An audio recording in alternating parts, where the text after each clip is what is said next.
إن الحمد لله نحمده ونستعينه ونستغفره ونعوذ بالله من شرور أنفسنا ومن سيئات أعمالنا من يهده الله فلا مضل له ومن يضلله فلا هادي له وأشهد أن لا إله إلا الله وحده لا شريك له وأشهد أن محمدا عبده ورسوله أما بعد فإن خير الحديث كتاب الله وخير الهدي هدي محمد صلى الله عليه وسلم وشر الأمور محدثاتها وكل محدثة بدعة وكل بدعة ضلالة وكل ضلالة في النار. أعوذ بالله السميع العليم من الشيطان الرجيم من همزه ونفخه ونفثه. بسم الله الرحمن الرحيم. رب اشرح لي صدري ويسر لي أمري واحلل عقدة من لساني يفقهوا قولي. بسم الله الرحمن الرحيم.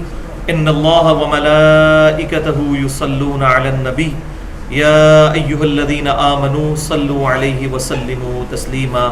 اللهم صل على محمد وعلى ال محمد كما صليت على ابراهيم وعلى ال ابراهيم انك حميد مجيد. اللهم بارك على محمد وعلى ال محمد كما باركت على ابراهيم وعلى ال ابراهيم انك حميد مجيد. آج انشاءاللہ تعالی قرآن کلاس نمبر 100 میں ہم سورۃ الانعام کی آیت نمبر 51 سے شروع کریں گے. پچھلے مسلسل 3 درس جو ہیں وہ سورۃ الانعام کی آیت نمبر 50 کے کنٹیکسٹ میں ہوئے اور وہ تقریباً 300 منٹ کی گفتگو یعنی 5 گھنٹے کی گفتگو ہماری ویب سائٹ ahlsunnatpak.com پر اپلوڈ ہو چکی ہے. مسئلہ نمبر 6A، مسئلہ نمبر 6B اور مسئلہ نمبر 7 کے نام سے، جس میں میں نے ڈیٹیل کے ساتھ علم الغیب، الہام، کشف اور خوابوں سے ریلیٹڈ عقائد کو فرقہ وارانہ نظریات سے بالا تر ہو کر بیان کیا تھا، اور اسی میں نے عقیدہ حاضر و ناظر پر بھی ڈیٹیل سے گفتگو کی تھی. آج انشاءاللہ تعالی 20 اپریل 2013 کو سورۃ الانعام کی آیت نمبر 51 سے شروع کرتے ہیں. بسم اللہ الرحمن الرحیم. وَأَنذِرْ بِهِ الَّذِينَ يَخَافُونَ أَن يُحْشَرُوا إِلَى رَبِّهِمْ لَيْسَ لَهُم مِّن دُونِهِ وَلِيٌّ وَلَا شَفِيعٌ. اور اے محبوب صلی اللہ علیہ وسلم، اس قرآن کے ذریعے ان لوگوں کو ڈر سنائیے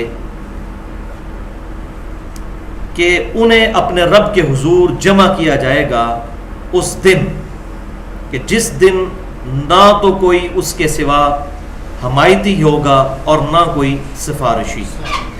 لعلہم یتقون، تاکہ یہ پرہیزگار بن سکیں.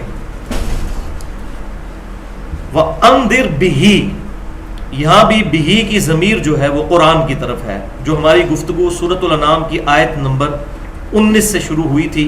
بسم اللہ الرحمن الرحیم. وَأُوحِيَ إِلَيَّ هَذَا الْقُرْآنُ لِأُنذِرَكُم بِهِ وَمَن بَلَغَ. اے محبوب صلی اللہ علیہ وسلم، آپ فرما دیجئے کہ یہ قرآن اللہ نے مجھے اس لیے وحی کیا تاکہ اس قرآن کے ذریعے میں تمہیں بھی ڈر سناؤں، اور جس تک یہ قرآن پہنچ جائے وہ بھی اسی قرآن کے ذریعے لوگوں کو ڈر سنائے، خود بھی اس پر عمل کرے. تو یہ وہی بہی کی ضمیر آگے چل رہی ہے کہ جو واقعی اللہ کا خوف رکھنے والے لوگ ہیں، اللہ تبارک و تعالیٰ سے ڈرنے والے لوگ ہیں، ان کو آپ ڈر سنا دیجئے اس قرآن کے ذریعے کہ انہیں قیامت والے دن اپنے رب کے حضور اٹھایا جائے گا، اور وہ دن وہ ہوگا جس دن اللہ کے سوا نہ تو کوئی حمایتی ہوگا اور نہ ہی کوئی سفارشی، تاکہ وہ تقوی اختیار کر سکے. تو بھائیو، تقوی کے لیے ایمان بالآخرہ یہ بہت ضروری چیز ہے. جب تک انسان کو یہ یقین نہیں ہوگا کہ قیامت والے دن اس کی کسی کی بارگاہ میں پیشی ہونی ہے، اس وقت تک انسان کا قبلہ درست نہیں ہو سکتا. اور آپ یہ دیکھ لیں کہ سورۃ البقرہ کے شروع ہی میں اللہ تبارک و تعالیٰ نے باقی چیزوں کے لیے تو صرف ایمان کا ذکر کیا، لیکن جب آخرت کا ذکر آیا تو والذین یؤمنون بما انزل الیک وما انزل من قبلک وبالآخرۃ هم یوقنون. آخرت پر ایمان کافی نہیں ہے بلکہ یقین رکھتے ہیں ایمان والے. ایک تو وہ ایمان ہے جو لاشعوری طور پر ہر مسلمان کے ذہن کے اندر موجود ہے کہ میں نے اپنے رب کے حضور پیش ہونا ہے، اور ایک یقین والا ایمان بالکل اس طریق پر کہ جس طریق پر ہمیں دنیا میں سزاؤں کا یقین ہوتا ہے۔ مثال کے طور پر اگر گورنمنٹ کی طرف سے یہ اناؤنسمنٹ ہو کہ کل سے جو شخص فجر کی نماز جماعت کے ساتھ مسجد میں ادا نہیں کرے گا، مسجد کے دروازے پر ہر محلے والے کی حاضری لگے گی، اور جس شخص کی فجر کی نماز چھوٹ گئی، اس نے جماعت کے ساتھ ادا نہ کی، تو اسے چوک میں کھڑا ہو کر 50 جوتیاں کھانی پڑیں گی، اور یہ سلسلہ شروع ہو جائے، جوتیاں لگتے ہوئے انسان دیکھ لے اپنے سامنے فزیکلی، تو کوئی بھی شخص نماز چھوڑنے کے لیے تیار نہیں ہوگا۔ بالکل اس کا سائملٹینیس کنٹراسٹ اگر گورنمنٹ کی طرف سے یہ اناؤنسمنٹ ہو کہ جو شخص فجر کی نماز پہلی صف میں تکبیر اولیٰ کے ساتھ ادا کرے اس کو 5,000 روپیہ، دوسری صف والے کو 3,000 روپیہ اور تیسری صف والے کو 2,000 روپیہ دیا جائے گا، تو میرا خیال ہے ہم میں سے کسی کو بھی پہلی صف میں جگہ حاصل کرنا مشکل ہو جائے، کیونکہ ہمیں یقین ہے کہ یہ معاملہ ہو جانا ہے۔ دنیا کی زندگی میں جتنے معاملات ہیں یہ ہیں نقد، اور آخرت ہے ادھار پر، وہ ساری کی ساری چیزیں مرنے کے بعد شروع ہونی ہے، اس لیے انسان کا یقین پختہ نہیں ہوتا۔ تو اللہ تعالیٰ فرما رہا ہے اس کتاب کے ذریعے محبوب صلی اللہ علیہ وسلم ان لوگوں کو ڈر سنا دیجئے جو واقعی کچھ نہ کچھ خوف رکھتے ہیں کہ ایک دن انہیں اپنے رب کے حضور اکٹھا ہونا ہے، اور اس دن اللہ کے سوا نہ کوئی ان کا حمایتی مددگار ہوگا اور نہ ہی کوئی سفارشی۔ اس سے مراد یہ ہے کہ اللہ کی اجازت کے بغیر نہیں ہوگا، ورنہ اللہ تعالیٰ کی اجازت سے امام کائنات سید الاولین والآخرین شفیع المذنبین رحمت للعالمین سیدنا و مولانا امام اعظم محمد رسول اللہ صلی اللہ علیہ وآلہ وسلم سفارش فرمائیں گے، شفاعت کبریٰ کا دروازہ آپ صلی اللہ علیہ وسلم کے مبارک ہاتھوں پر کھلے گا، لیکن وہ شفاعت بالاذن ہے، بالوجاہت نہیں۔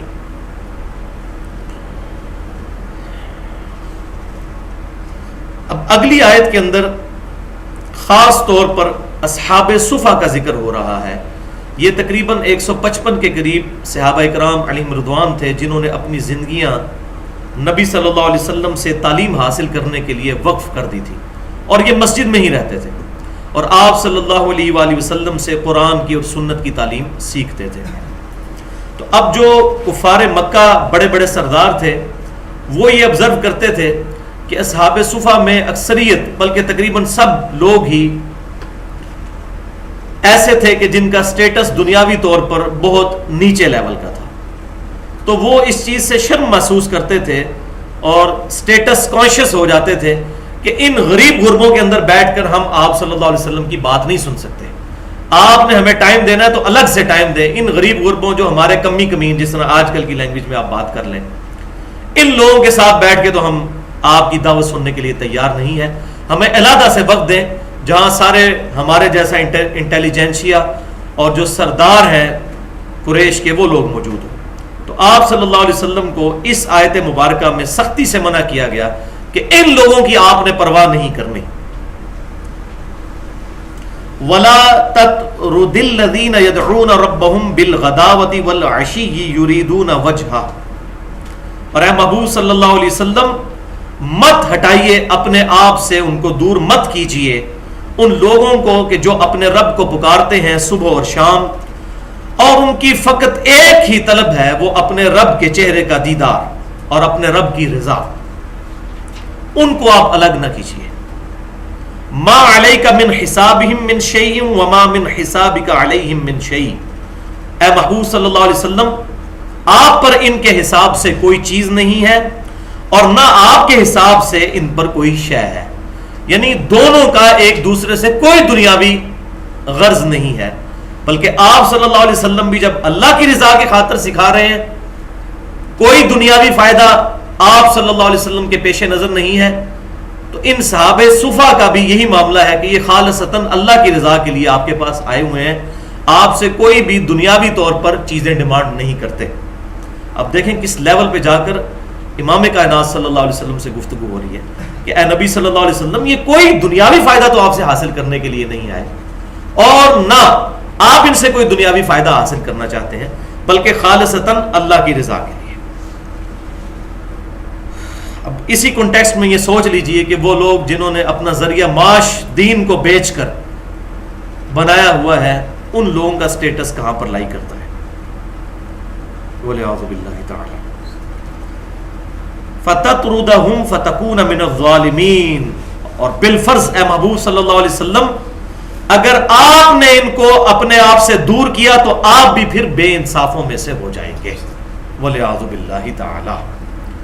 یہ بات جناب سمجھنے والی ہے ایک دائی کے لیے کہ جب اس کو یہ بات سمجھ آ جائے کہ خالصتاً یہ شخص مجھ سے اللہ اور اس کے محبوب صلی اللہ علیہ وسلم کی بات سننے کے لیے آیا ہے، کتاب و سنت سیکھنے کے لیے آیا ہے، پھر انسان ساری چیزوں کو بالائے طاق رکھتے ہوئے اس کا جواب کنسنٹریشن کے ساتھ دے. اس چیز کی پرواہ نہ کرے جس طرح کہ ہمارے معاشرے میں ہوتا ہے، خصوصاً رمضان المبارک میں دیکھنے میں آتا ہے کہ کہیں پر افطار پارٹی بھی ارینج کی جاتی ہے تو جو دنیاوی طور پر اونچے سٹیٹس کے لوگ ہوتے ہیں ان کے لیے افطاری کا سامان بھی الگ رکھا جاتا ہے، ان کو مسجد میں بھی علیحدہ سے پروٹوکول والی جگہ دی جاتی ہے.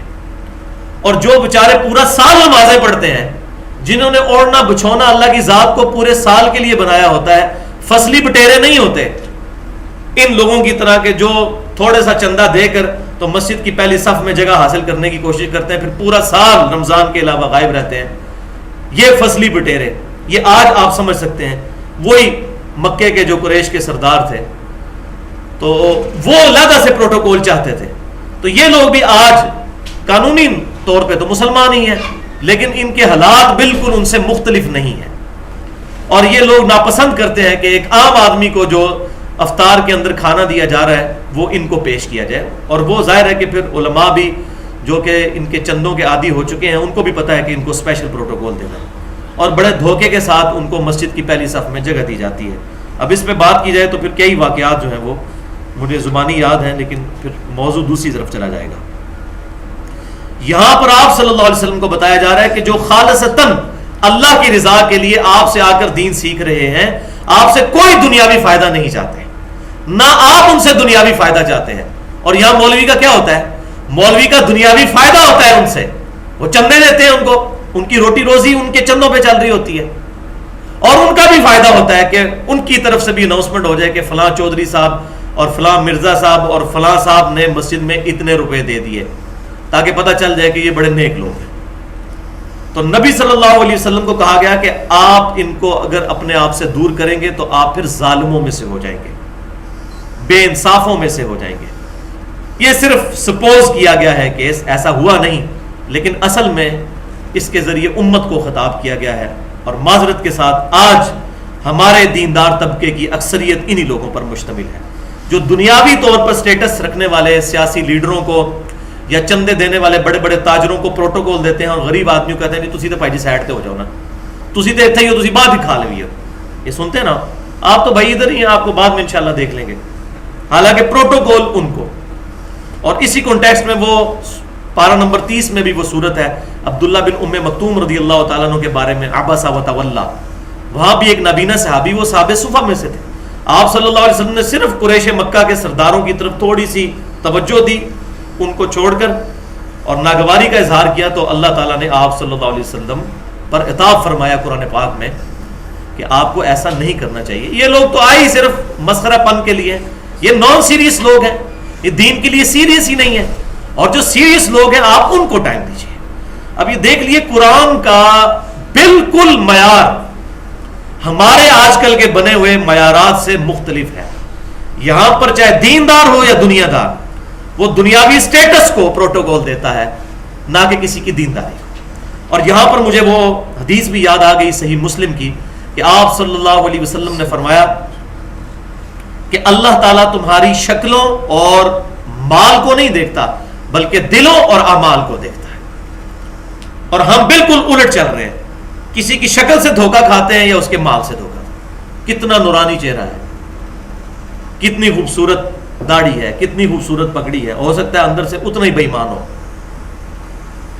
تو ہم ظاہر کو دیکھ کر چلتے ہیں، اور نبی صلی اللہ علیہ وسلم فرماتے ہیں اللہ تمہاری شکلوں اور مال کو نہیں دیکھتا، دلوں اور اعمال کو دیکھتا ہے.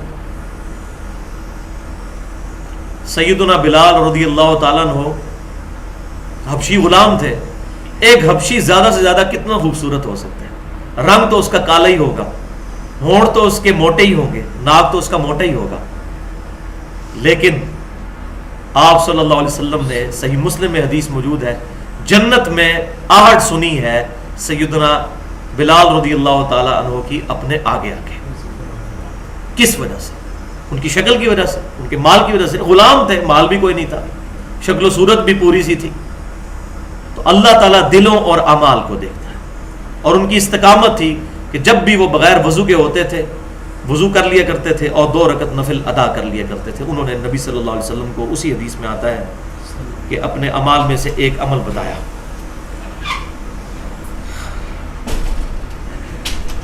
وَكَذَلِكَ فَتَنَّا بَعْضَهُمْ بِبَعْضٍ لِيَقُولُوا أَهَؤُلَاءِ مَنَّ اللَّهُ عَلَيْهِمْ مِنْ بَيْنِنَا.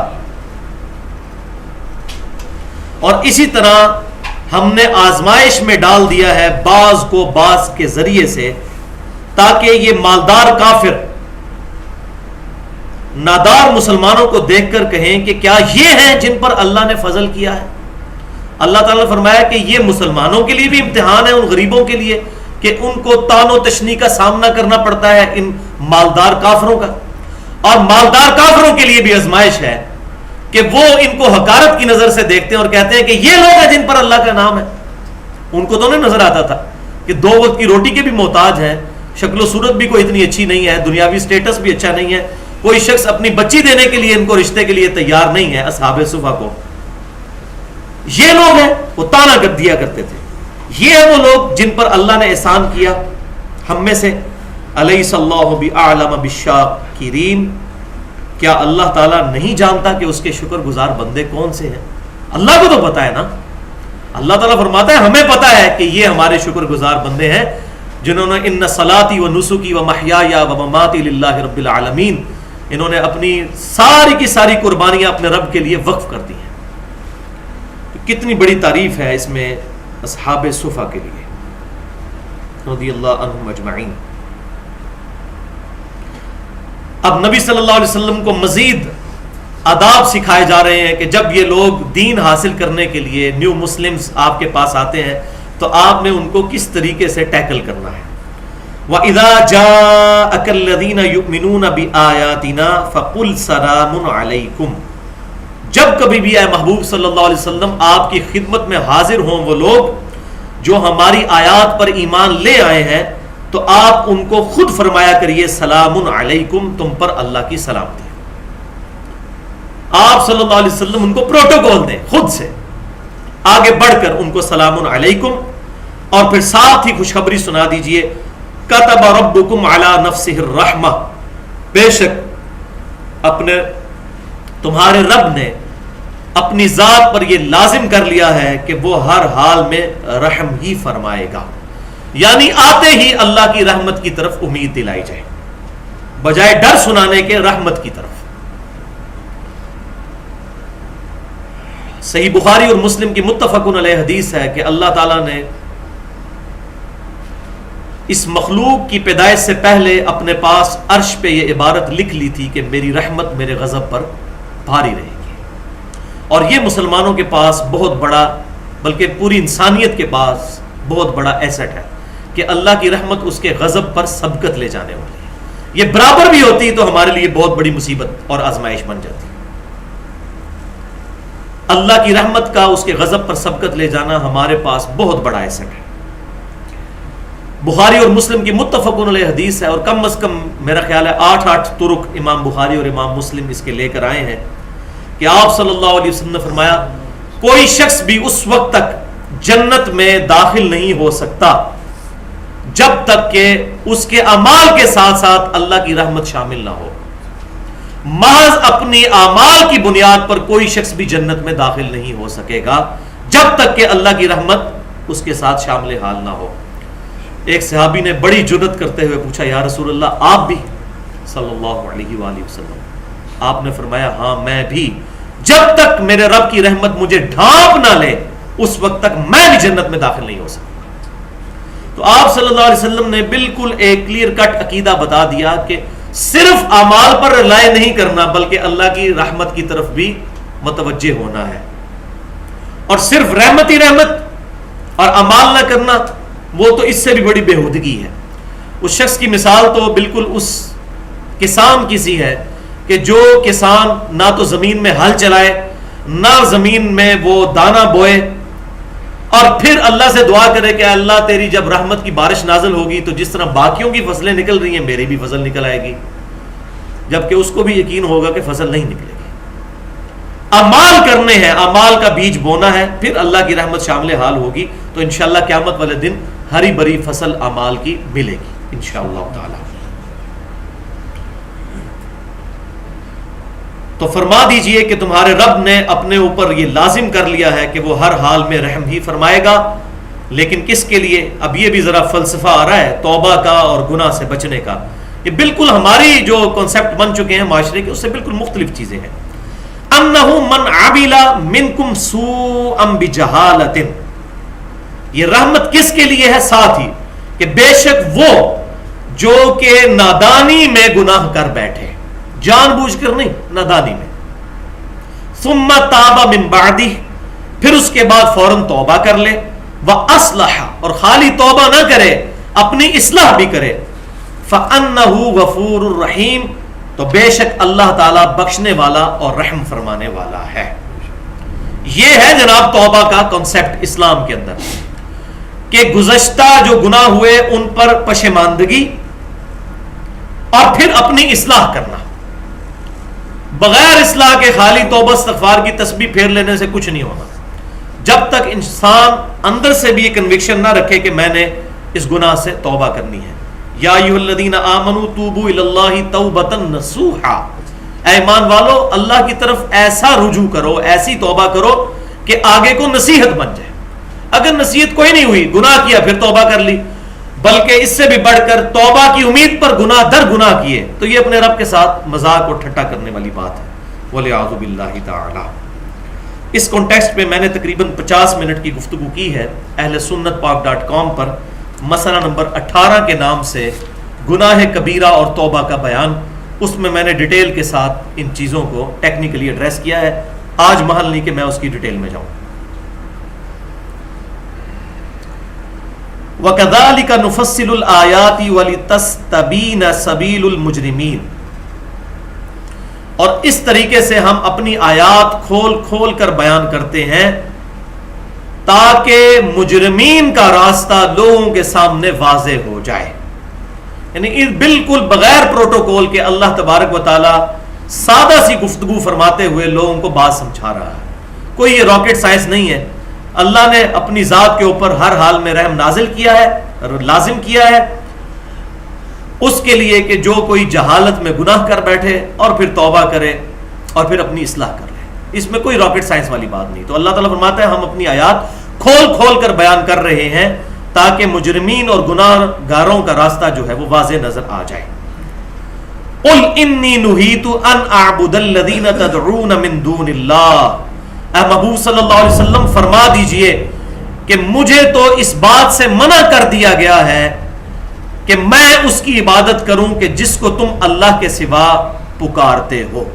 مجھے تو اللہ نے منع کر دیا ہے. اب یہاں دیکھیں عبادت کے ساتھ پکارنے کا ذکر آیا. جس کی تم عبادت کرتے ہو، جس کو تم پکارتے ہو، تدعون دعا کرتے ہو، جس سے مجھے منع کر دیا گیا ہے. اسی لیے میں یہ بات بار بار کہتا ہوں کہ دعا عبادت کی سب سے اعلیٰ ترین شکل ہے. ہم ہر نماز کی ہر رکعت میں پڑھتے ہیں ایاک نعبد و ایاک نستعین، اے اللہ ہم صرف تیری عبادت کرتے ہیں اور صرف تجھی سے دعا مانگتے ہیں. اپروپریٹ ٹرانسلیشن آف ایاک نستعین ہے غائب میں مدد کے لیے پکارنا، یعنی دعا کرنا. حالانکہ دعا بھی عبادت ہے، لیکن اللہ تبارک و تعالیٰ کے ڈیوائن وزڈم میں یہ بات موجود تھی کہ سب سے زیادہ شرک اس معاملے میں ہونا ہے، پکارنے میں. ورنہ کوئی بھی شخص دنیا کے اندر جو مسلمان اپنے آپ کو سمجھتا ہے، خواہ وہ اہل سنت کہلوانے والے تینوں گروہوں میں سے کسی سے تعلق رکھتا ہو، بریلوی، دیوبندی یا اہل حدیث یا اہل تشیع، اس سے اگر پوچھیں کہ عبادت کس کی ہوگی تو وہ کبھی نہیں کہے گا کہ اللہ کے علاوہ کسی کی عبادت ہو سکتی ہے. پھر اس کو بتایا جائے کہ بھائی دعا بھی عبادت کی قسم ہے، کہے گا جی بالکل دعا تو اللہ سے کرنی چاہیے. لیکن اس کو یہ بات پتہ نہیں کہ سیدنا علی کی عبادت ہے یا علی مدد کہنا. آپ غائب میں ان کو مدد کے لیے پکار رہے ہیں. یہ عبادت کی ایک شکل ہے اور یہ خالصتاً اللہ کے ساتھ خاص ہے. ظاہری اسباب آپ اختیار کر سکتے ہیں. وَتَعَاوَنُوا عَلَى الْبِرِّ وَالتَّقْوَى، وہ قرآن میں حکم ہے نیکی اور پرہیزگاری کے کاموں میں ایک دوسرے کی مدد کرو. لیکن غائب میں مدد کے لیے پکارنا، کسی ایسی ہستی کے بارے میں یقین رکھنا جو سامنے اسباب کے طور پر موجود نہیں کہ میری مدد کرے گی، یہ تو دنیا میں بھی معیوب ہے. مثال کے طور پر یہ بھائی بیٹھے ہیں میرے پاس، میں ان کو کہتا ہوں بھائی مجھے پانی پلا دیجئے، تو بالکل قرآن کے حکم کے مطابق یہ کام کریں گے تو ان کو ثواب ہوگا. لیکن یہی بھائی بغداد شریف میں اپنی قبر شریف کے اندر بیٹھے ہیں اور میں کہتا ہوں بھائی مجھے پانی پلا دیجئے، وہی بات، وہی جملہ، وہی بندہ غائب کے فرق کی وجہ سے شرک ہو جائے گا. تو اللہ تعالیٰ فرما رہا ہے کہ نبی فرما دیجئے مجھے تو اللہ تعالیٰ نے بالکل منع کر دیا ہے ان لوگوں کی عبادت، ان ہستیوں کی عبادت کرنے سے کہ جن کو تم اللہ کے علاوہ پکار رہے ہو، دعا کر رہے ہو.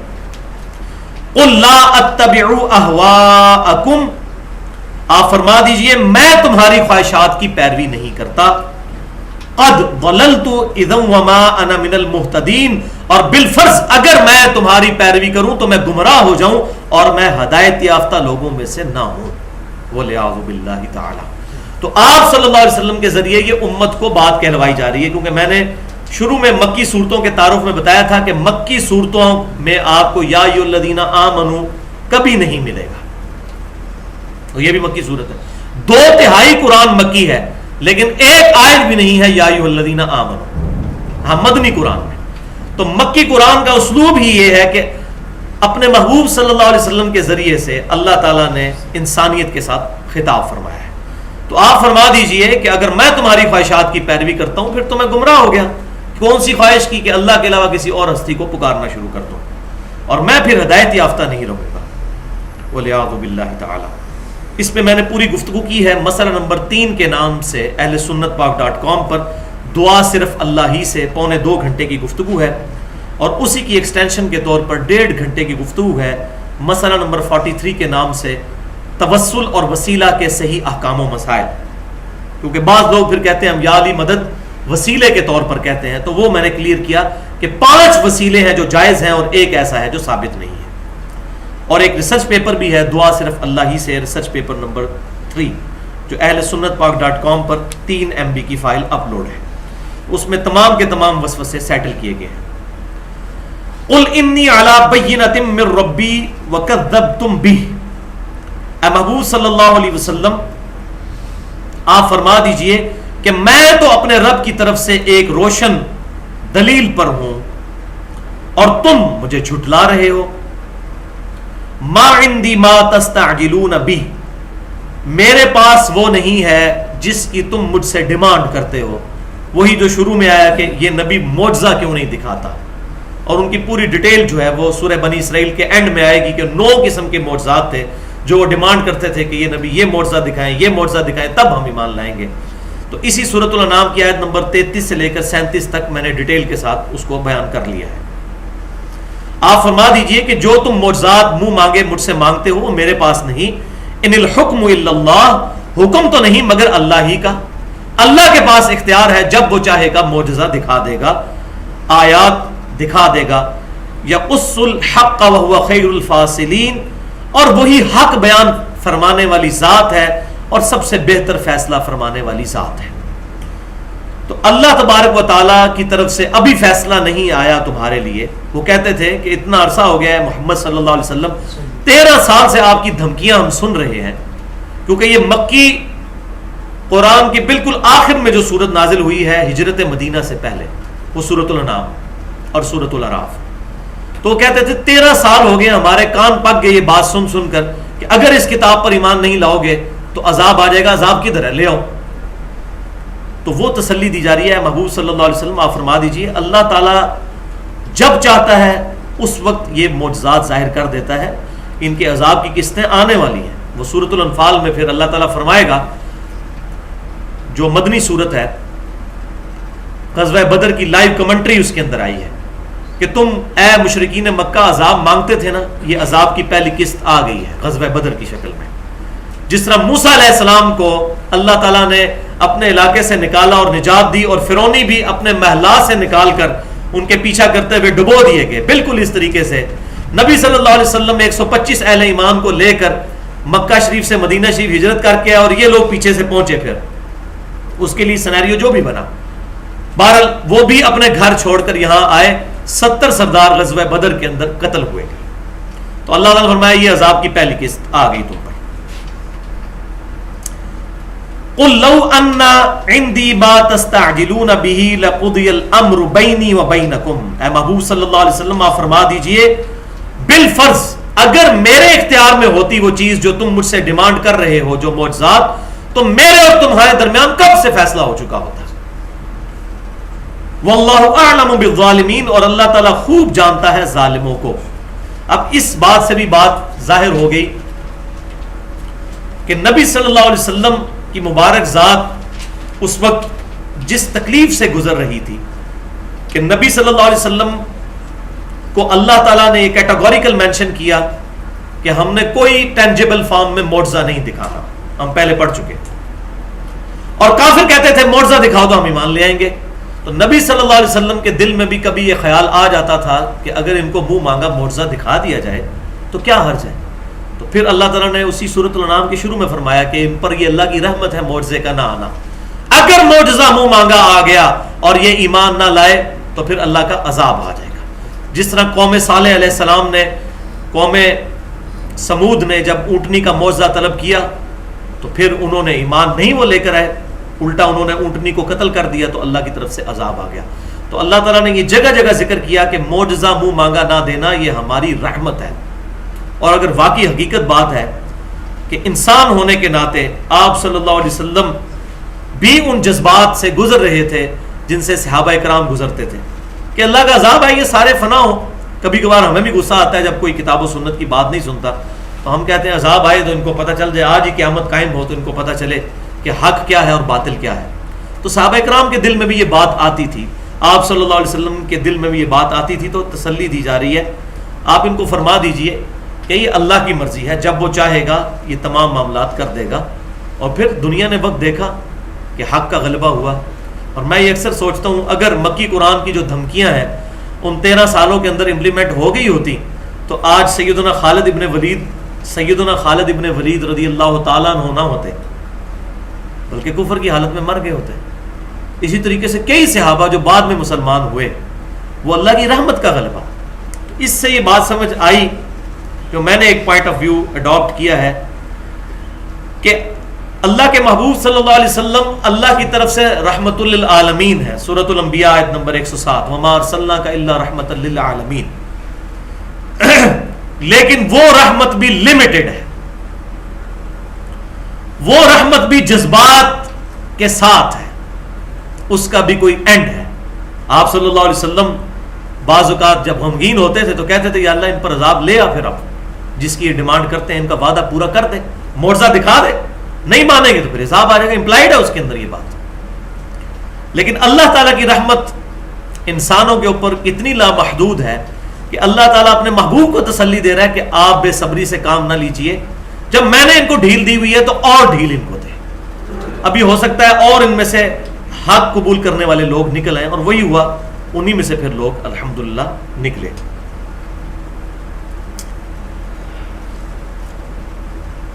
واللہ اعلم بالظالمین، اور اللہ خوب جانتا ہے ظالموں کو. وعنده مفاتح الغیب، اور اللہ ہی کے پاس ہیں غیب کی کنجیاں. لا يعلمها الا هو، کوئی نہیں جانتا غیب کو سوائے اس کے. اس کانٹیکسٹ میں ڈیٹیل کے ساتھ سورۃ الانعام کی آیت نمبر 50 پہ گفتگو کر چکا ہوں. علم الغیب سے متعلق فرقہ وارانہ نظریات کا تحقیقی جائزہ، مسئلہ نمبر 6A کے نام سے 88 منٹ کی گفتگو کہ اللہ کے بتائے بغیر کوئی بھی غائب کی خبریں نہیں جان سکتا، اور اللہ تعالیٰ بھی غائب کی خبریں صرف اپنے پیغمبروں کو دیتا ہے. وہ سورہ آل عمران کی آیت نمبر 179 ہے.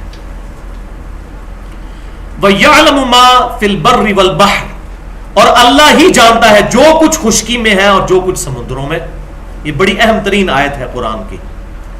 وما تسقط من ورقۃ الا يعلمها، اور کوئی پتا نہیں گرتا کسی درخت سے مگر اللہ کے علم میں ہے.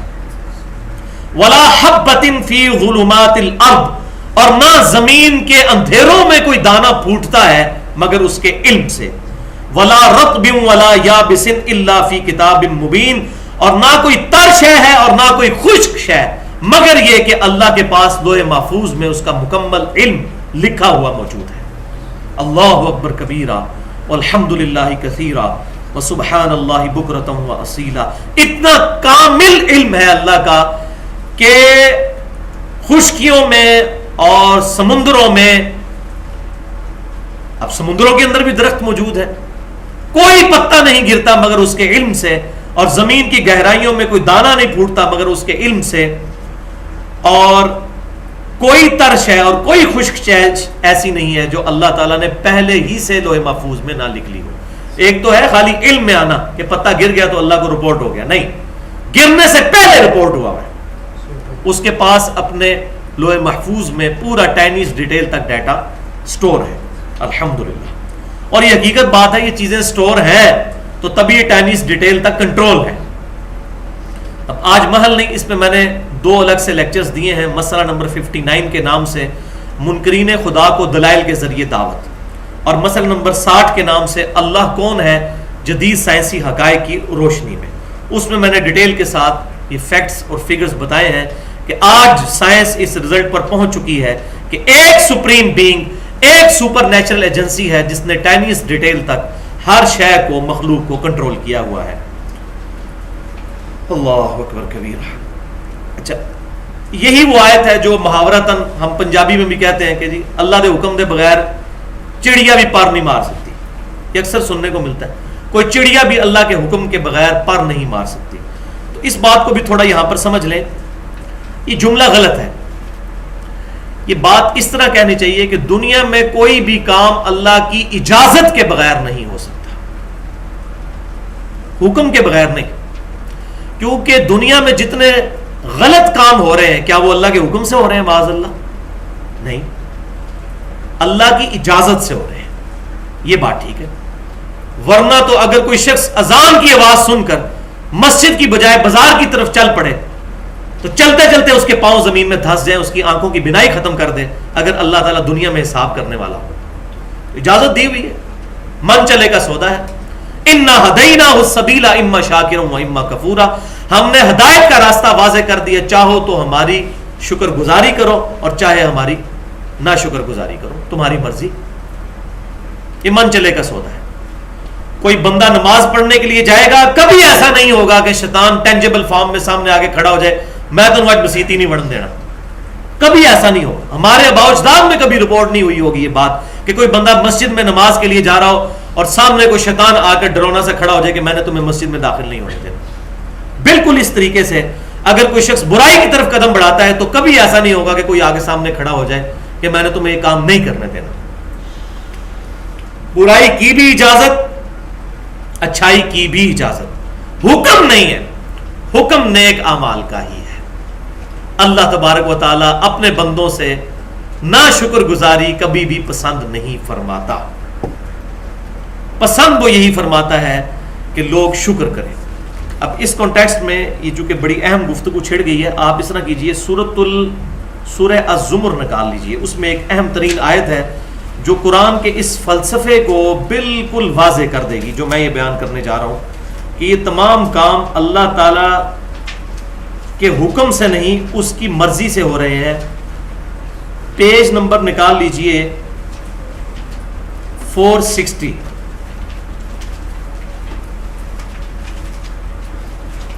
آیت نمبر 7 سورہ الزمر، 460 نمبر پیج ہے، یہ بلو قرآن پاک کا. ان تکفروا فإن اللہ غنی عنکم. مل گئی جی آیت 460. اب یہ قرآن کا فلسفہ واضح کر دے گی نیکی کے حوالے سے. جو قرآن کا فلسفہ ہے، جو میں نے ایک جملہ بولا، یہ بہت فلسفیانہ بات ہے. قرآن کا یہ بہت زبردست فلسفہ ہے کہ دنیا میں کوئی بھی کام اللہ کی اجازت کے بغیر نہیں ہو رہا، اللہ کے حکم کے بغیر ہو رہا ہے. اللہ نیکیوں کا حکم دیتا ہے، برائی کا تو نہیں دیتا. اجازت دی ہوئی ہے. نیکی کرو گے نیکی میں اللہ تعالیٰ مدد کر دے گا, برائی کرو گے اللہ تعالیٰ پکڑ نہیں کرے گا. آیت نمبر 7 سورہ الزمر, ان تکفروا فإن اللہ غنی عنکم, اگر تم اللہ کی ناشکری کرو گے تو اللہ تعالیٰ غنی ہے اس بات سے, اللہ کو کوئی پرواہ نہیں, سارے کے سارے کافر ہو جائیں اللہ کو کوئی پرواہ نہیں. ولا یرضی لعبادہ الکفر, لیکن یہ بات یاد رکھو اللہ کفر سے راضی نہیں ہے.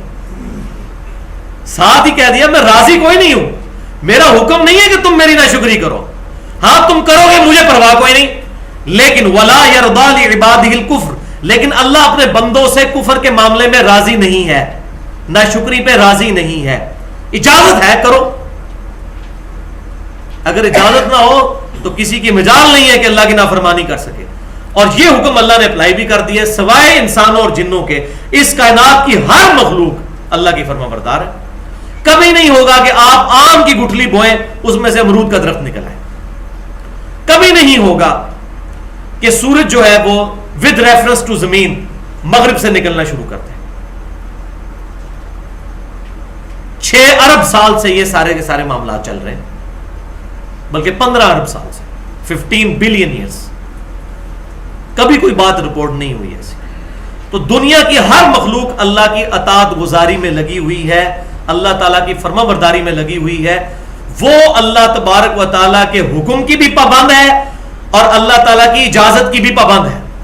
لیکن انسان اور جن یہ صرف اللہ تبارک و تعالیٰ کی اجازت کے پابند ہے, حکم کے پابند نہیں. مرضی ہے نافرمانی کرے, مرضی ہے فرما برداری کرے, اجازت اللہ نے دی ہوئی ہے, ورنہ تو کوئی برائی کرے تو فوراً پکڑ آ جائے.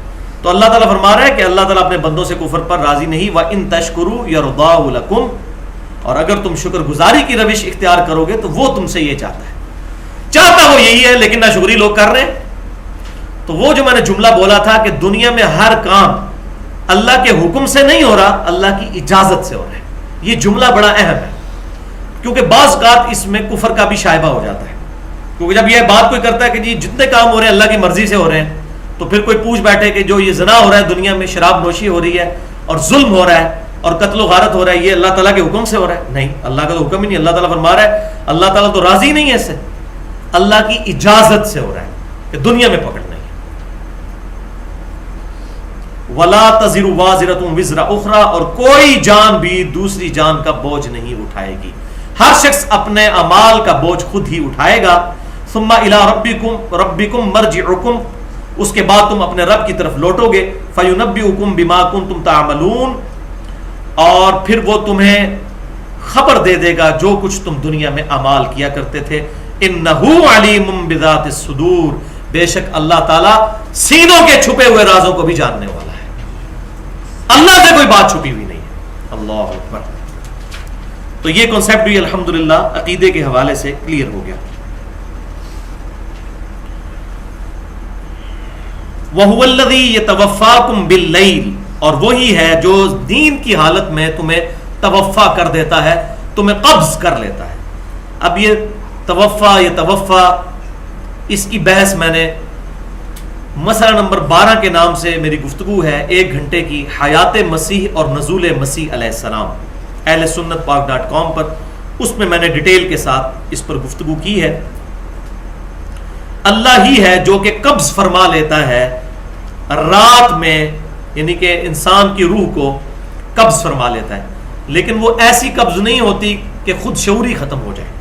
اب سوئے ہوئے شخص کو اگر آپ چٹکی بھریں یا اس کو سوئی سے بو دیں تو فوراً اٹھ جاتا ہے, خود شعوری اس کی باقی ہوتی ہے, اگرچہ اس کی روح قبض ہو جاتی ہے لیکن اس روح کا رشتہ جسم کے ساتھ برقرار رہتا ہے. وہ سورہ الزمر کی آیت نمبر 42 میں آتا ہے کہ اللہ تعالیٰ روح قبض کر لیتا ہے نیند کی حالت میں بھی اور موت کی حالت میں بھی. تو جس کو اللہ تعالیٰ نے دوبارہ زندگی دینی ہوتی ہے اس کی روح واپس کر دیتا ہے, اور جس کو موت دینی ہوتی ہے اپنے پاس اس کی روح رکھ لیتا ہے. اور ہوتا ہے بعض لوگ سوتے ہی سو جاتے ہیں. وہی اللہ ہے جو تمہیں توفا دیتا ہے, پورا کرتا ہے نیند کی حالت میں. وَيَعْلَمُ مَا جَرَحْتُمْ بِالنَّهَارِ, اور وہ جانتا ہے جو کچھ تم دن کے وقت میں کمائی کرتے ہو. ثُمَّ يَبْعَثُكُمْ فِيهِ لِيُقْضَىٰ أَجَلٌ مُّسَمًّى, اس کے بعد نیند پوری ہونے کے بعد تمہیں دوبارہ وہ اٹھا لیتا ہے تاکہ تمہاری زندگی پوری ہونے تک تمہیں مہلت دی جائے.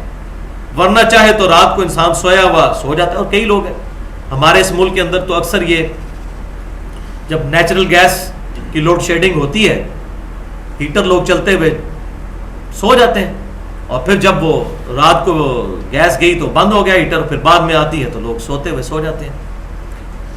تو اللہ تعالیٰ فرماتا ہے اس کے بعد ہم تمہیں زندگی کے بعد, موت کے بعد دوبارہ زندگی دیتے ہیں جو صبح اٹھاتے ہیں. ثم الیہ مرجعکم, اور پھر تمہیں بالآخر اسی کی طرف لوٹ کر جانا ہے. ثم ینبئکم بما کنتم تعملون, اور پھر تمہیں وہ خبر دے دے گا جو تم دنیا میں اعمال کیا کرتے تھے. اب یہیں پر وہ دعا بھی یاد کر لیں صحیح بخاری کی کہ آپ صلی اللہ علیہ وسلم روزانہ جب بھی صبح اٹھتے تو دعا مانگا کرتے تھے, الحمدللہ الذی احیانا بعدما اماتنا والیہ النشور. تمام تعریفیں اس ذات کے لیے ہیں جس نے ہمیں مرنے کے بعد دوبارہ زندگی دی اور ہم نے بالآخر لوٹ کر اسی کی طرف جانا ہے. تو یہ نیند بھی موت کی بہن ہے. آدھا تو انسان مردہ ہو چکا ہوتا ہے کیونکہ اس کے پاس جو کچھ ہو رہا ہوتا ہے اس کو اس کی خبر نہیں ہوتی. وَهُوَ الْقَاهِرُ فَوْقَ عِبَادِهِ, اور وہ اللہ اپنے بندوں پر غالب ہے. وَيُرْسِلُ عَلَيْكُمْ حَفَظَةً, اور وہ بھیجتا ہے تم پر نگہبان, یعنی فرشتے اس نے مقرر کیے ہوئے ہیں تم پر جو تمہاری نگہبانی کرتے ہیں. ایک تو وہ ہیں جو ہمارے اعمال لکھ رہے ہیں, اور دوسرے انسان کی حفاظت کرنے والے فرشتے بھی ہیں. صحیح بخاری میں حدیث موجود ہے انٹرنیشنل نمبر کے مطابق 2311 کتاب الوکالہ چیپٹر میں کہ آپ صلی اللہ علیہ وسلم نے اس بات کو انڈورس فرمایا کہ جو کوئی بھی رات کو بسترے پر سونے سے پہلے آیت الکرسی سورۃ البقرہ کی آیت نمبر 255 پڑھ لے تو پوری رات ایک فرشتہ اللہ کی طرف سے اس کی حفاظت کرتا رہتا ہے. فرشتے کو پکارنا نہیں ہے, رجوع اللہ ہی کرنا ہے. اللہ تعالیٰ فرشتہ حفاظت کے لیے مقرر کرے گا. تو یہ کہتے ہیں جی اللہ کے علاوہ کوئی مدد نہیں کر سکتا. بالکل کر سکتا ہے, کافر بھی مدد کر سکتا ہے. نبی صلی اللہ علیہ وسلم کی جب وفات ہوئی, صحیح بخاری اٹھا کے دیکھیں, آپ کی زرہ گندم کے عوض ایک یہودی کے پاس گروی رکھی ہوئی تھی. تو ظاہری اسباب میں کافر بھی مدد کر سکتا ہے,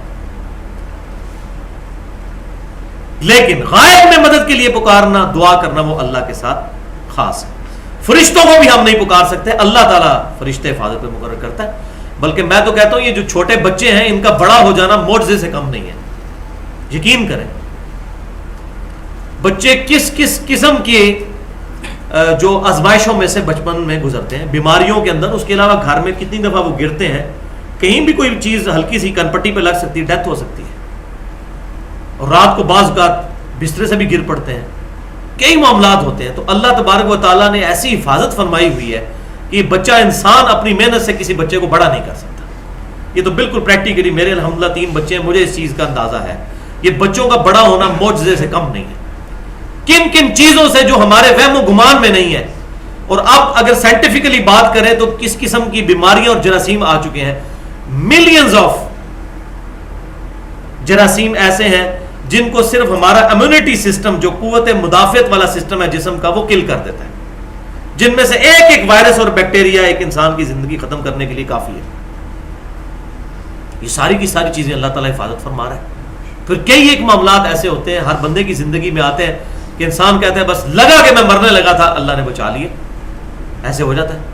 تو اللہ تعالیٰ فرما رہا ہے کہ ہم تم پر فرشتے بھیجتے ہیں جو تمہاری حفاظت کرتے ہیں, لیکن خالی حفاظت کرنے والے نہیں ہیں. حتی اذا جاء احدکم الموت, یہاں تک کہ تم میں سے جب کسی کی موت کا وقت آ جاتا ہے, توفتہ رسلنا وہم لا یفرطون, تو ہمارے فرشتے تمہاری روح قبض کر لیتے ہیں اور کسی قسم کی کوتاہی نہیں کرتے. یہ بھی معاملہ بالآخر ہو جانا ہے کہ اللہ تبارک و تعالیٰ کی طرف سے فرشتوں کا پھر ایک گروہ آنا ہے. وہ انشاءاللہ کبھی موقع ملا تو میں وہ احادیث بیان کروں گا. مسند احمد میں, سنن ابی داؤد میں پوری ڈیٹیل کے ساتھ ہے کہ جب ایک مومن کی موت کا وقت قریب آتا ہے تو کون سے فرشتے آتے ہیں, کس پروٹوکول سے اس کی روح نکالی جاتی ہے, اور ایک فاسق کی روح کیسے نکالی جاتی ہے. ثم ردوا الی اللہ, اس کے بعد تم لوٹائے جاؤ گے اپنے رب کی طرف. مولاہم الحق, جو حقیقی طور پر تمہارا مالک ہے. الا لہ الحکم, جانتے ہو, سن لو, آگاہ ہو جاؤ. Be aware of it, attention, کہ حکم اس کا ہی ہے. وَهُوَ أَسْرَعُ الْحَاسِبِينَ، اور وہ سب سے جلد حساب لینے والا ہے۔ تو اللہ تبارک و تعالیٰ ہی سچا مالک اور مولا ہے، اسی کی طرف لوٹ کر جانا ہے بالآخر۔ اور حقیقت بات ہے، میں بعض اوقات اکیلے میں بیٹھ کے یہ بات سوچتا ہوں، اگر آپ اپنے اوپر غور کریں تو ہمارا جسم بھی روز بروز چینج ہو رہا ہے۔ اگر آپ اپنی بچپن کی تصویریں دیکھیں یا اسکول لائف کی یا کالج یا یونیورسٹی کی، تو آپ کو لگے گا کہ وقت کے ساتھ ساتھ آپ کا جسم بھی وہ نہیں رہتا جو آپ پہلے تھے، لیکن ایک سٹیٹ آف مائنڈ جو آپ کے ساتھ ساتھ چلتی ہے، جس کی لذت آپ ہر وقت اپنے دل میں محسوس کر سکتے ہیں، وہ آپ کا اپنے رب کے ساتھ جو تعلق ہے۔ بچپن میں بھی جب کوئی مصیبت آتی تھی تو وہ اللہ پرانا نہیں ہوا، ہم خود پرانے ہو گئے، ہمارے ماں باپ بھی بوڑھے ہو گئے، ہمارا جسم بھی مختلف ہو گیا، لیکن وہ جو قلبی رشتہ ایک رب کے ساتھ بچپن سے انسان کا چلتا ہے مرتے دم تک، وہ رشتہ کبھی پرانا نہیں ہوتا۔ ہم بچپن میں بھی جب چھوٹے تھے تو اپنے رب کی طرف رجوع لاتے تھے، پھر لڑکپن میں بھی یہی صورتحال، جوانی میں بھی، اور اب بڑھاپے کی طرف بھی جب جا رہے ہیں، تو ایک وہ کنٹینیوس رشتہ جو ایک ہستی کنٹینیوس میرے ساتھ چل رہی ہے، وہ اللہ کی ذات ہے۔ باقی کئی لوگ میری زندگی میں آئے، آپ کی زندگی میں آئے، چلے گئے، اسکول کے ساتھی تھے چلے گئے، کالج کے چلے گئے، کہاں کے کہاں سیٹ ہو گئے، یونیورسٹیز کے لوگ کہاں سے کہاں چلے گئے، اسی طریقے سے آہستہ آہستہ رشتہ دار بھی ختم ہوتے جا رہے ہیں، لیکن ایک رشتہ جو مسلسل بچپن سے لے کے آخری سانس تک ہمارے ساتھ چلنا ہے، وہ ہے۔ یہ آپ کنسیپٹ آپ ذہن میں رکھیں، اور پھر آپ اس آیت کو پڑھیں، ثم ردوا الی اللہ مولاہم الحق، اس کے بعد تم موت کے بعد لوٹائے جاؤ گے اپنے اس سچے مالک کی طرف، الا لہ الحکم، آگاہ ہو جاؤ کہ حکم صرف اسی کا ہے، وہو اسرع الحاسبین، اور وہی حساب میں جلدی فرمانے والا ہے۔ کوئی اس کے لیے دور نہیں۔ ہمارے لیے زندگی اور موت دور نظر آ رہی ہے، قیامت اللہ کے لیے کوئی دور نہیں ہے، بلکہ صحیح مسلم کی حدیث ہے، جو مر گیا اس کی قیامت قائم ہو گئی۔ اللہ اکبر۔ قل من ینجیکم من ظلمات البر والبحر، اے محبوب صلی اللہ علیہ وسلم ان سے پوچھئے اور ان کو فرما بھی دیجئے، کون ہے کہ جو تمہیں نجات دیتا ہے خشکی اور سمندر کی تاریکیوں میں، تدعونہ تضرعا وخفیہ، جس کو تم پکارتے ہو گڑ گڑاتے ہوئے دل ہی دل میں آہستہ آہستہ، لئن انجانا من ہذہ، کہ اے رب میرے اگر تو نے مجھے اس مصیبت سے جان چھڑا دی، یہ مصیبت میری ٹال دی، لنکونن من الشاکرین، تو میں تیرے شکر گزار بندوں میں ہو جاؤں گا۔ یہ وہی بات آ گئی کہ زندگی کے ہر موڑ پر، ہر تکلیف میں کون سی ہستی ہے جس کو تم دل ہی دل میں پکارتے ہو، اس کی طرف رجوع لاتے ہو گڑ گڑاتے ہوئے، اور وہ تمہیں سمندر ہو، خشکیاں ہوں، ہوائیں ہوں، ہر جگہ وہ تمہاری مدد فرمانے والا ہے۔ اللہ اکبر کبیرہ، والحمد للہ کثیرا، وسبحان اللہ بکرۃ واصیلا۔ قل اللہ، آپ خود ہی بھی فرما دیجئے وہ اللہ ہی تو ہے، ینجیکم منہا، جو تمہیں نجات دیتا ہے اس میں سے، ومن کل کرب، اور ہر مصیبت میں سے وہی نکالتا ہے، ثم انتم تشرکون، لیکن پھر بھی تم اللہ کے ساتھ اور ہستیوں کو برابر ٹھہرا لیتے ہو۔ یعنی انسان کتنا ناشکرا ہے، تکلیف دور کرنے والی اللہ کی ذات، اور پھر انسان اللہ کے ساتھ اور ہستیوں کو ٹھہرا لیتا ہے کہ نہیں جی کیتا تو اللہ نہیں ہے، لیکن پیچھے بزرگوں دا ہاتھ سی، پھر فوراً انسان اس طرح کی چیزوں کو ریلیٹ کرنا شروع کر دیتا ہے، جبکہ اللہ تعالیٰ خالص ہے اس معاملے میں۔ اور میں اس میں وہی بات کروں گا، اس کا ایکسپیرینس کبھی اس شخص کو ہوگا جس نے کبھی ہوائی جہاز کا سفر کیا ہو۔ ہوائی جہاز کے سفر کے دوران ایئر پاکٹس آ جاتی ہیں، جس میں اچانک جہاز پھر جو ہے وہ نیچے گر جاتا ہے، بالکل بعض کا 2-3 کلومیٹر ہوا میں نیچے کی طرف بیٹھ جاتا ہے، کیونکہ نیچے ہوا نہیں ہوتی، اور کانپنا بھی شروع کر دیتا ہے۔ اس وقت میرا کئی دفعہ ایکسپیرینس ہوا ہے، سب لوگ پھر کلمے پڑھ رہے ہوتے ہیں، اور خالصتاً اللہ کی طرف انسان متوجہ ہو جاتا ہے۔ لیکن پھر وہی بات ہے کہ جب اللہ تعالیٰ نجات دیتا ہے تو پھر خشکی پہ آ کے انسان وہی کام کرتا ہے۔ تو اللہ تعالیٰ فرماتا ہے پھر جب تم پر مصیبت آتی ہے تو بڑے خضوع کے ساتھ اپنے رب کو پکارتے ہو، لیکن جب وہ نجات دے دیتا ہے پھر تم اور ہستیوں کو شریک ٹھہرانا شروع کر دیتے ہو، اس کی ناشکری شروع کر دیتے ہو۔ اس کانٹیکسٹ میں وہ حدیث بڑی اہم ہے جو میں نے پہلے بھی ایک دفعہ بیان کی تھی، لیکن اب اس آیت کا تقاضا ہے کہ یہاں پر میں وہ بات رپیٹ کر دوں دوبارہ سے، جو میں نے اس وقت کی تھی سورۃ الانعام کی آیت نمبر 40 کے کانٹیکسٹ میں، سنن نسائی میں صحیح سند کے ساتھ مرتد کے احکام والا جو چیپٹر ہے اس میں یہ حدیث موجود ہے، سنن نسائی کے اندر۔ سیدنا اکرمہ بن ابی جہل رضی اللہ تعالی عنہ کے قبول اسلام کا واقعہ، اور میں یہ سمجھتا ہوں یہ واقعہ ہمارے عقائد اور نظریات کو شرک سے پاک کرنے کے لیے ایک بڑی اہم چیز ہے۔ سورہ توبہ کے اندر اناؤنسمنٹ ہوئی کہ 4 مہینے کا ٹائم ہے، مشرکین عرب جزیرہ نما عرب چھوڑ کر چلے جائیں، ورنہ یا اسلام قبول کر لیں یا جزیرہ نما عرب چھوڑ کر چلے جائیں، ورنہ جہاں پائے جائیں گے قتل کیے جائیں گے۔ کیوں؟ کہ یہ اللہ کی سنت ہمیشہ سے رہی، جب بھی رسولوں کا انکار ہوا تو بالآخر ایک بڑا عذاب آتا تھا، اہل ایمان بچا لیے جاتے تھے اور کافر ہلاک کر دیے جاتے تھے۔ لیکن نبی صلی اللہ علیہ وسلم کی نبوت والے کیس ایسا معاملہ کوئی نہیں ہوا۔ نوح علیہ السلام کے ساتھ 78 لوگ بچائے گئے، باقی سب غرق ہوئے۔ موسیٰ علیہ السلام کے ساتھی بچائے گئے، فرعونی غرق ہوئے۔ نبی صلی اللہ علیہ وسلم کے جو منکرین تھے انہوں نے بھی تو اللہ کی طرف سے غرق ہونا تھا۔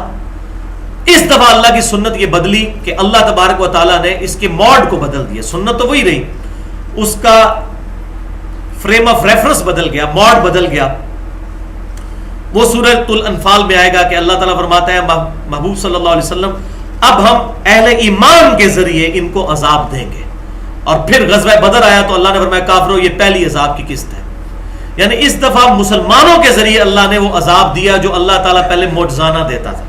تو میں اس میں بات بولتا ہوں کہ جس طرح اگلے انبیاء کے معجزے بھی ٹینجیبل تھے، مردوں کو زندہ کرنا اور عصا کا اژدہا بن جانا، نبی صلی اللہ علیہ وسلم کا معجزہ ٹینجیبل نہیں تھا بلکہ یہ قرآن پاک۔ بالکل اس طریقے سے اس دفعہ اللہ تعالیٰ نے اس معاملے میں موڈ چینج کیا کہ سنت میں یہ موڈ اختیار کیا کہ مسلمانوں کے ذریعے کافروں کو عذاب دلوایا جائے، غزوہ بدر کی شکل میں، پھر غزوہ احد کی شکل میں، پھر غزوہ خندق کی شکل میں، اور پھر بالآخر فتح مکہ ہو گیا۔ اس وقت پھر اناؤنسمنٹ ہوئی کہ اب بھی کچھ لوگ باقی تھے جنہوں نے اسلام قبول نہیں کیا، تو اللہ کی طرف سے اناؤنسمنٹ ہوئی، یا تو یہ تھا کہ اللہ کا عذاب آتا ان پر، لیکن اللہ تعالیٰ نے فرمایا کہ 4 مہینے کا ٹائم دو، یا تو یہ ایمان لے آئیں یا پھر جزیرہ نما عرب چھوڑ جائیں۔ یہ بہت بڑی اللہ کی رحمت کا مظہر کہ چلو چھوڑ کے چلے جاؤ، یہاں سے قتل نہیں کرتے تمہیں، تم پر عذاب نہیں آتا اس طرح، لیکن یہ عذاب دنیا میں آیا کہ ادھر تم رہ نہیں سکتے۔ انہی میں سیدنا اکرمہ بن ابی جہل رضی اللہ تعالیٰ عنہ، اسلام کے سب سے بڑے دشمن ابو جہل کا بیٹا، وہ بھی مکہ چھوڑ کے بھاگ گئے۔ کشتی میں بیٹھے ہوئے تھے، سفر کرتے ہوئے سمندر میں موجوں نے آ گھیرا، اور کشتی جو ہے وہ بڑے برے طریقے سے، بادبان والی کشتیاں ہوتی تھیں، ہوائیں تیز جب چلتی تھی تو ظاہر ہے وہ بادبان کی بنیاد پہ اس نے چلنا ہوتا تھا، تو وہ بڑے برے حالات میں کشتی پھنس گئی، سب کو اپنی موت سامنے آئی۔